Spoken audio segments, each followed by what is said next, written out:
الحمدللہ وکفیٰ وسلام علی عبادہ الذین اصطفیٰ اما بعد. ڈیئر اسٹوڈنٹ، السلام علیکم ورحمۃ اللہ وبرکاتہ. الحمدللہ سورہ احزاب کا اختتام ہو گیا تھا. سورہ احزاب ہم نے مکمل پڑھ لی.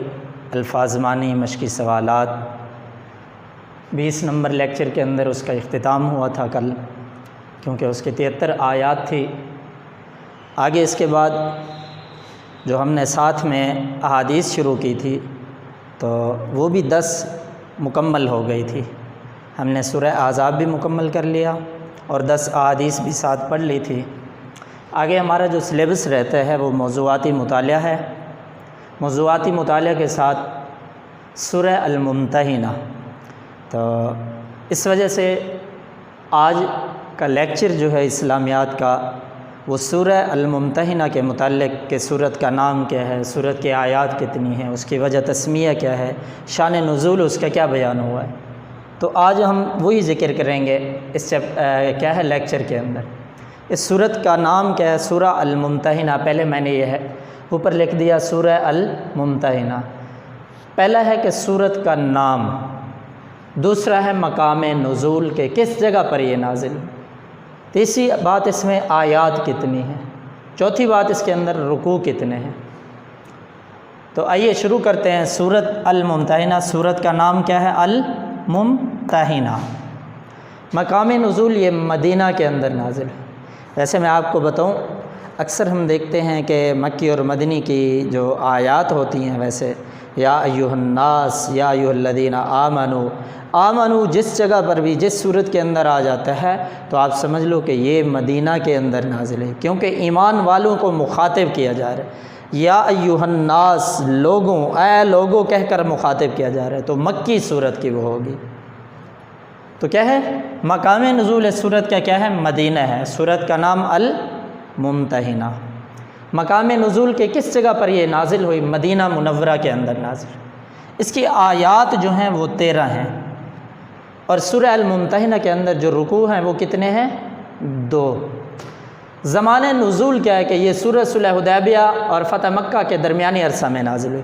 یعنی زمان نزول کب نازل ہوئی تھی؟ صلح حدیبیہ اور فتح مکہ کا جو درمیانی عرصہ تھا، اس درمیانی عرصے کے اندر یہ کیا ہے سورت نازل ہوئی تھی.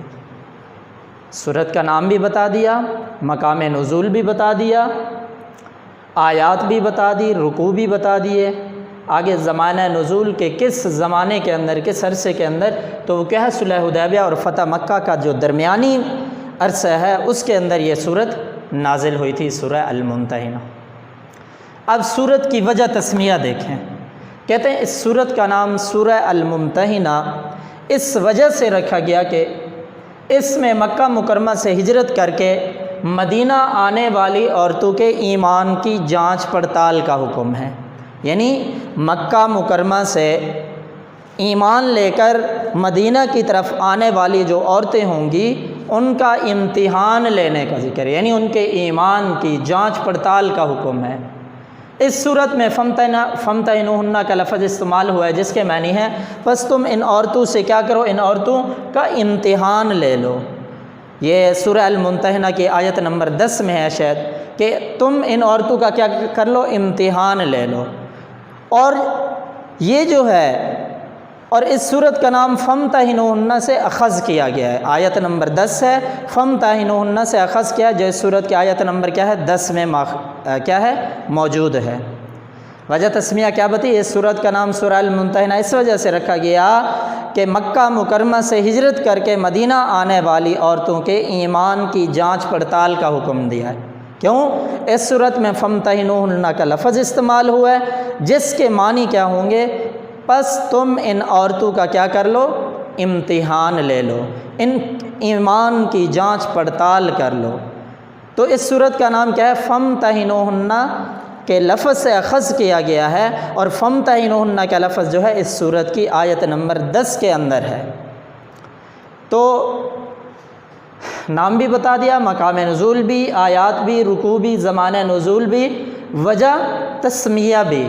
آگے سورت کے اہم موضوع کیا ہیں کہ کفار کے ساتھ تعلقات کی پالیسی، جنگی راز کی اہمیت، مسلمان ہونے والی عورتوں کے لیے احکامات کہ سورت کے اہم موضوع یعنی سورت کے اندر اہم کیا چیزیں بیان کی گئی ہیں۔ پہلے بتائیے کفار کے ساتھ تعلقات کی پالیسی کہ کس طرح کے تعلقات ہم ان کے ساتھ کیا کر سکتے ہیں، رکھ سکتے ہیں، اس کے متعلق ہمیں بتایا گیا۔ جنگی راز کی اہمیت بتائی گئی کہ کس طرح اگر ہمارے اپنے کچھ جنگی راز ہوتے ہیں تو ہم ان کو کس طرح کیا کر سکتے ہیں، لوگوں کو بتانے ہیں نہیں بتانے، اس کے متعلق بتایا گیا۔ مسلمان ہونے والی عورتوں کے لیے احکامات اس کے اندر بتائے گئے ہیں۔ تو یہ کیا ہوئے سورت کے اہم موضوع۔ اس کے علاوہ کچھ اور نکات بتاتے تو ان سورت سے حاصل ہونے والے اہم نکات بھی ہوتے ہیں، جس طرح کے مثال کے طور پر اللہ کے دشمنوں کو اپنی دنیاوی فائدے کی خاطر کیا کرنا، اللہ کے دشمنوں کو اپنے دنیاوی مفاد کی خاطر فائدہ نہیں پہنچانا چاہیے، یعنی ہم اپنے دنیا کے فائدے کو دیکھ کر دشمنوں کو ہم کیا کر دیں اپنے راز نہ دے دیں۔ تو اللہ کے دشمنوں کو اپنے دنیاوی فائدے کی خاطر، دنیاوی مفاد کی خاطر فائدہ نہیں پہنچائیں گے ہم دشمنوں کو۔ دوسری اس چیز کے اندر اللہ کے دشمن مسلمانوں کے کبھی دوست نہیں ہو سکتے، یعنی جو اللہ کے دشمن ہیں، رسول اللہ کے دشمن ہیں، تو وہ مسلمانوں کے کبھی دوست نہیں ہو سکتے۔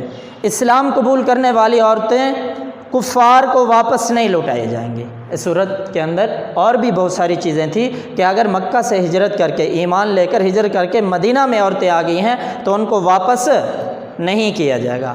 آگے جو مسلمانوں سے عداوت نہیں رکھتے ان کے ساتھ ایک حد تک تعلق رکھا جا سکتا ہے، یعنی مسلمان تو نہیں ہیں لیکن اگر وہ کیا ہے مسلمانوں کے ساتھ دشمنی بھی نہیں رکھتے، کوئی تکلیف بھی نہیں دے رہے، تو ان سے کسی حد تک ہم تعلقات بھی کیا کر سکتے ہیں، رکھ سکتے ہیں۔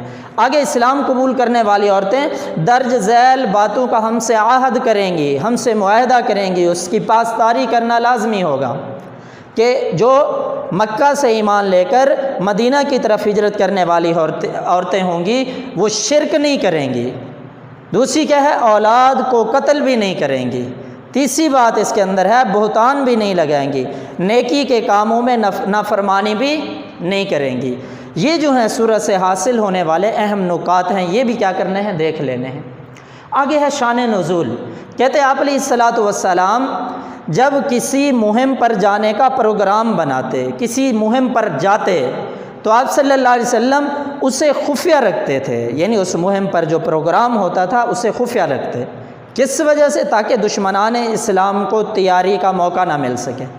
کہتے ہیں حضور صلی اللہ علیہ وسلم نے مکہ پر چڑھائی کا پروگرام بنایا تھا کہ اس کا علم صرف چند صحابہ کرام کو تھا، جن میں سے یعنی جن صحابہ کرام کو اس کا علم تھا ان میں سے ایک حاطب بن ابی بلتہ رضی اللہ تعالیٰ عنہ بھی تھے، جو کہ قریشی تو نہیں تھے بلکہ بحر سے آ کر مکہ میں آباد ہوئے تھے، تو مکہ کے اندر رہتے تھے۔ کہتے ہیں کہ ان کی بیوی، بچے اور مال و اسباب سب مکہ کے اندر موجود تھا۔ مشرکین مکہ اور مسلمانوں کے درمیان بہت لڑائی کے بعد ایک معاہدہ ہوا تھا، جس معاہدے کے اندر کے دونوں فریق پابند ہوں گے، لیکن اس معاہدے کو توڑتے ہوئے فطرت سے مجبور مشرکین نے اپنا وہ معاہدہ توڑ دیا تھا۔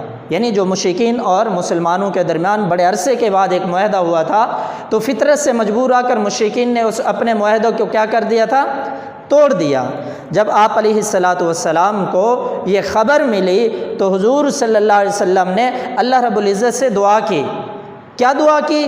کہ اللہ اہل مکہ پر میں لشکر کشی کرنے جا رہا ہوں، لیکن جب تک میں ان کے سروں تک نہ پہنچوں ان کو اطلاع نہ ہو۔ یہ حضور صلی اللہ علیہ وسلم نے ان کا معاہدہ توڑنے کے بعد پھر یہ اللہ سے دعا کر رہے ہیں۔ کیا دعا کی؟ اے اللہ میں مکہ والوں پر لشکر کشی کرنے جا رہا ہوں، لیکن جب تک میں ان کے سروں تک نہ پہنچ جاؤں تو ان کو اس بات کا علم نہ ہو۔ لیکن ادھر حاطب بن ابی بلتہ نے خط لکھ کر ایک عورت کو دے دیا، خط لکھا اور ایک عورت کو دے دیا کہ وہ اہل مکہ کو خبر کر دے۔ اس سے ان کا مقصد یہ تھا کہ اہل مکہ پر مہربان میرا احسان ہے کہ جہاں میرے بیوی بچے محفوظ رہیں گے، یعنی اس وجہ سے انہوں نے یہ خط لکھا کہ میرے بچے اور بیوی وہاں ہیں، اگر ان کو میں خبر کر دیتا ہوں وہ میرے بچوں کو کیا ہے، وہ محفوظ ہو جائیں گے، ان کو کچھ نہیں کہیں گے۔ لیکن حضور صلی اللہ علیہ وسلم نے جو اللہ سے دعا مانگی تھی کہ اے اللہ جب تک میں ان کے سرو تک نہ پہنچوں تو کیا ہے ان کو میرے راز کا پتہ نہ چلے۔ تو اللہ رب العزت نے ان کو یہ سارا بذریعہ وحی حضور علیہ الصلاۃ والسلام کو واقعہ بتا دیا۔ پھر اس خط کی حاطب بن ابی بلتہ سے کیا ہے پوچھا گیا، تو انہوں نے آپ صلی اللہ علیہ وسلم سے عرض کیا یا رسول اللہ صلی اللہ علیہ وسلم یہ میں نے ایسا صرف اپنے بیوی بچوں کی حفاظت کے لیے کیا تھا، نہ کہ میں نے غداری کرنے کے لیے کیا تھا۔ لیکن آپ علیہ الصلاۃ والسلام نے کیا ہے اعلان فرمایا کہ حاطب بن ابی بلتہ بے قصور ہیں۔ تو اس پر سورہ الممتحنہ کی ابتدائی آیات نازل ہوئی۔ تو کیا اس آج کے ٹاپک کے اندر ہمارا سورت کا نام کیا ہے؟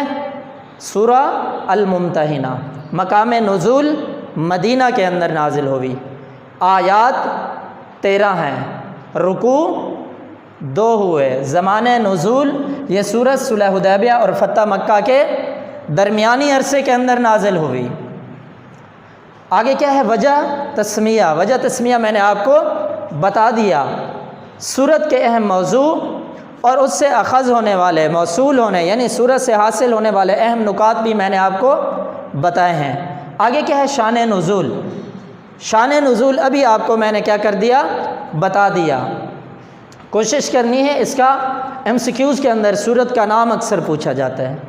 مقام نزول کے سورہ الممتحنہ مکہ میں نازل ہوئی تھی یا مدینہ میں نازل ہوئی تھی؟ آپ سے شارٹ MCQs کے اندر پوچھ سکتے ہیں کہ سورہ ممتحنہ کی آیات 15 ہیں، 10 ہیں، 13 ہیں، 14 ہیں، یا رکوع کتنے ہیں؟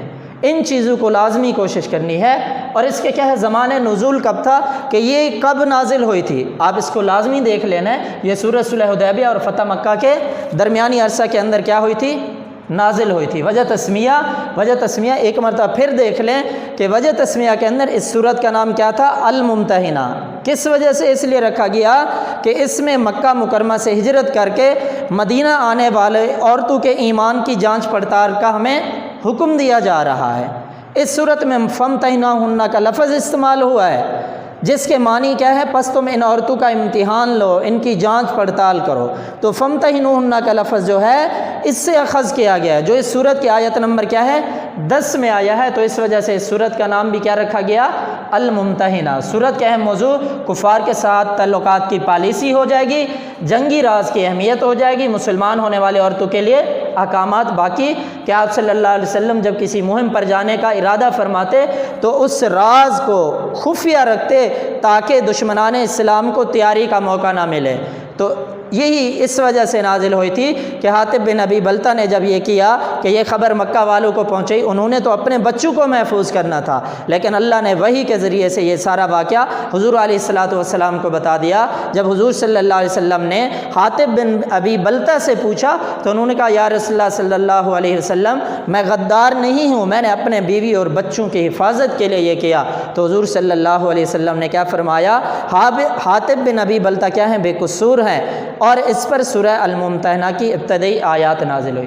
آج کا ہمارا یہ ٹاپک مکمل ہوا، کیونکہ آگے ہم نے شروع کرنا ہے سورہ ممتحنہ کی آیات شروع کریں گے، اور ساتھ ساتھ ہم نے موضوعاتی مطالعہ میں سے جو طہارت پر نوٹ لکھنا ہے، طہارت کے اندر کچھ سوال ہیں، آگے جو مکمل چیپٹر ہیں انشاءاللہ وہ ساتھ چلاتے رہیں گے۔